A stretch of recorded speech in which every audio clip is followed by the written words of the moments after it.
Today we're going to talk about why we do the things we do, and specifically, why do we eat the way we eat, or why do we eat the things that we eat?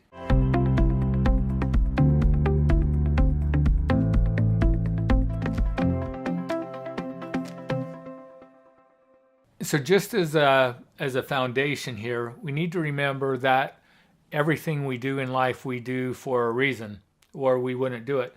And that includes the foods that we eat. So from a young age, we are conditioned to behave in certain ways. We're conditioned to think in certain ways. We're conditioned to feel in certain ways. And so in your life, there are certain foods that you like and that you enjoy eating. There are other foods that you probably don't eat and enjoy. The question is, why?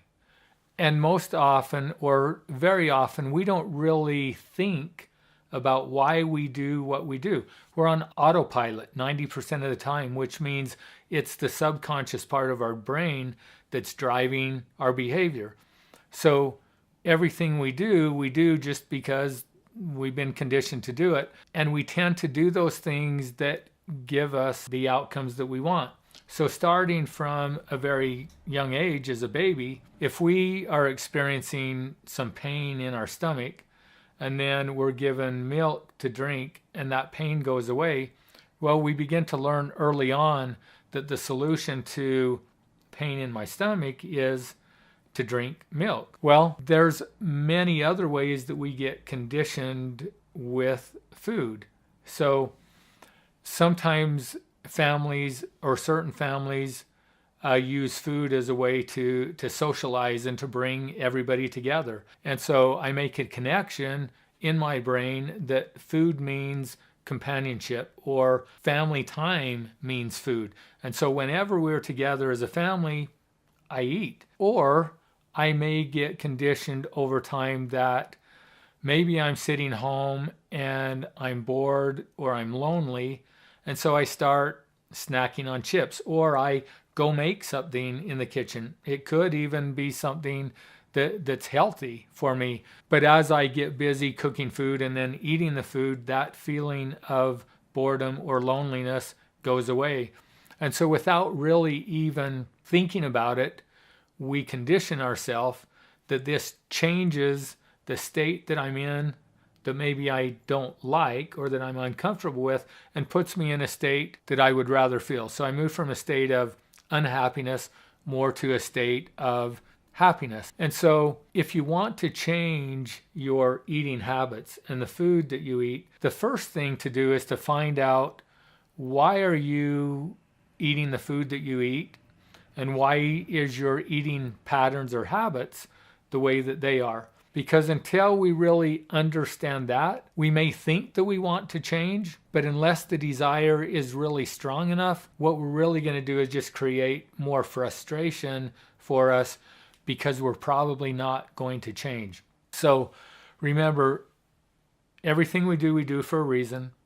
So our beliefs drive our behaviors. Our beliefs come from our thoughts, and most of our beliefs are in the subconscious part of our brain. We're not even aware of those beliefs that we have. But again, everything that we do because it works to some extent. So when we're changing up a behavior, unless we are replacing the outcome that old behavior was giving us, we're probably going to slip back into that old behavior.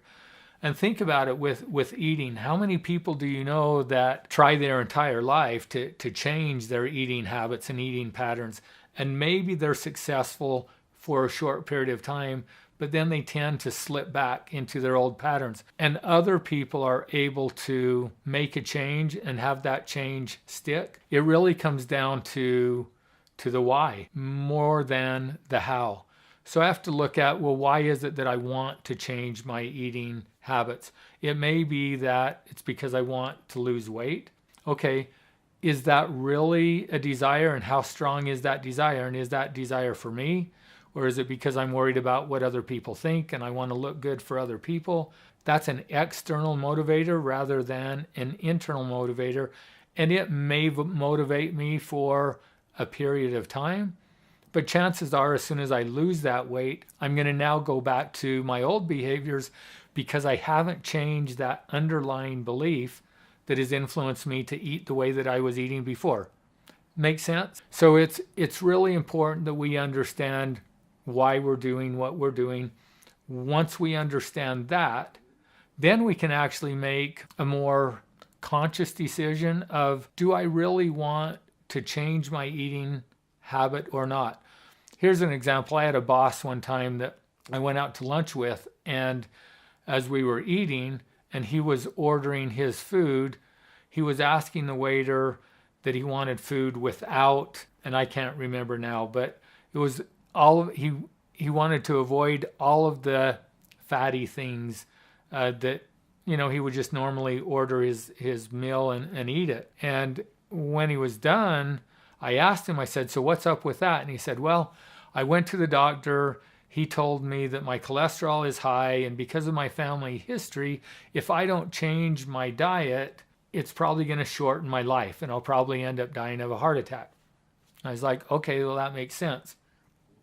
A few weeks later, I went out to lunch with him again, and this time he just ordered the regular meal without making it healthy. And I asked him, so what's up with that? I thought you were changing your diet and you were going to eat more healthily.